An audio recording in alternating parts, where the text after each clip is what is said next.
Hello, I'm Gary Woodland, and this is Pro Bites at Home. I got in golf through my father when I was a young kid, really just starting being able to walk. My dad would play in the evenings, and it was something I could go do with him. I would go spend time with him, walk around the golf course, just drag a club along. And then as I got older, it was something him and I could do together. So even though I didn't play competitive golf until I got later on in college, later on in my life, I've played golf since the day I was born. It was something I loved to do and loved to spend time with my father as a kid. I really wanted to be a professional since I was born. When I was a kid, I wanted to be a professional athlete. I didn't know at the time what sport it was going to be, and to be honest with you, I didn't care. I just wanted to be a professional. I wanted to compete against the best players in the world. So I've wanted to do this my whole life. What advice would I give a kid? Really make sure it's your dream. I was blessed to have parents who pushed me but never forced me to do anything. I was the one that wanted to go out and shovel the snow off the driveway to shoot baskets. I was the one that wanted to go to the golf course all day long and practice as a kid. It was my dream, and when it's my dream, I begin to make my own sacrifices and work and create a work ethic to get to where I want to be. So have fun with it, enjoy, have a positive attitude, and make sure it's your dream and go out and achieve it. To have my name on this trophy right here is as special as it gets. Like I said, I've dreamed about competing at the highest level since I was a little kid. So for me to come out and accomplish that and beat the best players in the world, that 1 week was pretty special. It puts a lot of fuel in my fire, wanting me to work hard because I want my name on there again. I want my name on that claret jug. I want that green jacket. I want my name on that Wanamaker trophy. We're remembered by what we do in the majors, and to have one under my belt is pretty special, but I look forward to that second one as well.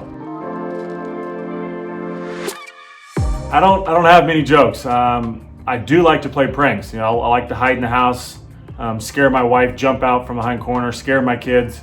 I hate being scared myself, but I like pranking. I like playing jokes on other people. So I'm more of a prankster, I would say, than a jokester.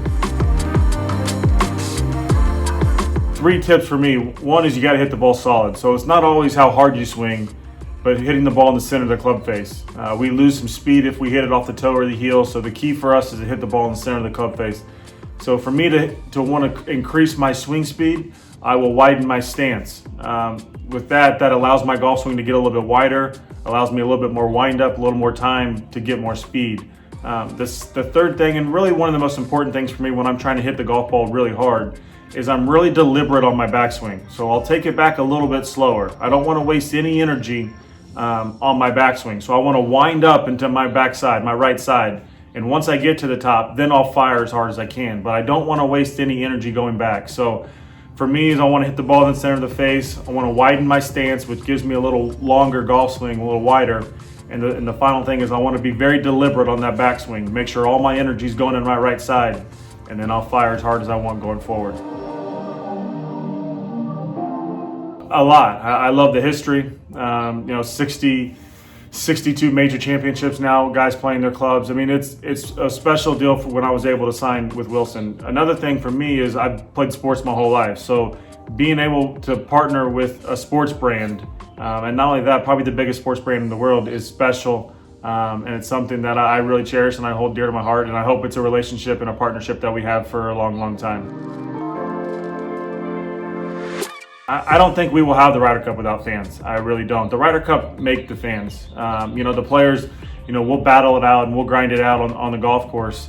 Off the golf course, we're all pretty good friends. I lived with a lot of the Europeans in Orlando for a long time. Really good friends with a lot of them. But that week is different. And the fans make that. When it's a home field advantage when we're playing in the States like we're supposed to this year, to have our fans rallying behind us and us feeding off that energy, and vice versa, for Rory and the European team to come over and play against our fans, they use that energy as well. The kind of us against the world kind of deal. So the fans make the Ryder Cup. I don't see it happening without them. It just wouldn't be the same, and quite frankly, I don't think the players would really back a Ryder Cup without fans. The fans make everything. I'll tell you what, this bag right here is special to me. This is a bag that these irons, the wedges and everything are just custom stuff. But the irons, these are the irons I won the U.S. Open with. I've taken them out of play. I still play the exact same set, just fresher grooves. But I'm not a big hoarder of golf clubs, but these I'll keep forever.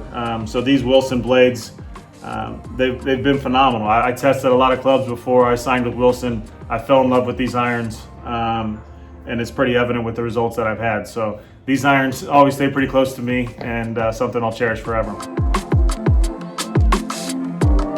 That's a great question. I think the advice I would give myself as a young kid is stay positive. Life's not always easy. There's a lot of ups and downs, and we get so caught up in results sometimes that we forget the process and we forget the working. You want instant satisfaction. You want to win all the time. Well, that doesn't always happen, but you can learn a lot from the losses. And so don't get so hard on yourself. Don't get so down. Continue to work, continue to improve. Make sure you surround yourself with the right people and have fun doing it.